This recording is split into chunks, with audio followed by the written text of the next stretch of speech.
हैं पिज्जा। क्या बनाओगे अब? पिज्जा। पिज्जा? हाँ। मैंने कभी नहीं खाया, तुमने खाया है? नहीं। तू क्या 4 पीस रही मुझे? पीस यानी टुकड़ा। टुकड़ा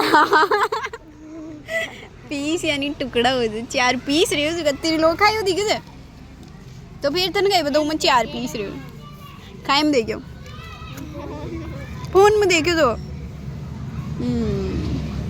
चलो बनाओ देखे कैसा बनता है। हाँ तो गोरू का को खाई दो दे और थोड़ा रेड कलर नहीं ब्राउन थोड़ा ब्राउन चलो बनाओ फिर हम लम्मी बनाए बचा ना।